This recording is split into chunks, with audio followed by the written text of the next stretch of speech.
আমার নবীর এখনো হাদিস সাক্ষী দেয়, আমার উম্মত যেই আমাকে ডাকবে এক মিনারে খলপ নিয়ে, খোদা কি কসম সেই নবীর ঘরে উম্মত, উম্মতের ঘরে নবী আসবে। কথা বলেন ঠিক কি না? আসছে ফমান আসেনি, যেভাবে শেরে বাংলার ঘরে এসেছিল, যেভাবে তৈয়ব শাহ হুজুরের ঘরে এসেছিল, যেভাবে আলা হযরত দিদার পেয়েছিল। সুবহানাল্লাহ, সুবহানাল্লাহ বলেন। আমরা এমন দেখি কিছু কিছু ঘরে মুরব্বি, আহা টাকা নাই পয়সা নাই, কিন্তু নবীর আশকও আছে, সাকারাতের বিছানা চলতেছে, পরিবার পরিজন সবাই দাঁড়িয়ে আছে, হঠাৎ করে সেই মুরব্বি বাবা নূরানি সুরত বলতে সাইড হয়ে যাও, আমি দেখছি মদিনা থেকে আমার নবী হাজির হয়েছেন। মে কবরি अंधेरी में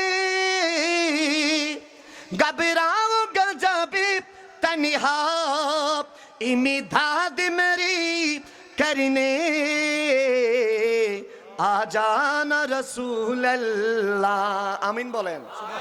रोशन मेरे तुरबती को लिल्लाही जरा करना, जब वक्त नज़ा आए आका दीदार आता करना, ऐसा सबसे गुंबद वाले मंजूर दुआ करना, जब वक्त नज़ा आए।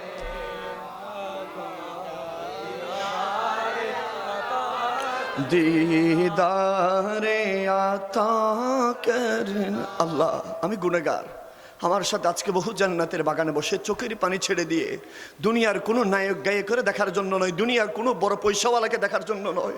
আল্লাহ, তুমি যেই নবীর কারণে আসমান জমিন গ্রহ সূর্য নক্ষত্র বানিয়েছো, আল্লাহ তুমি যেই নবীকে পাঠিয়ে বলেছো ওয়ামা আরসালনাকা ইল্লা রাহমাতাল লিল আলামিন, আল্লাহ রে আমাদেরকে সে মায়ার নবীকে দেখিয়ে দাও।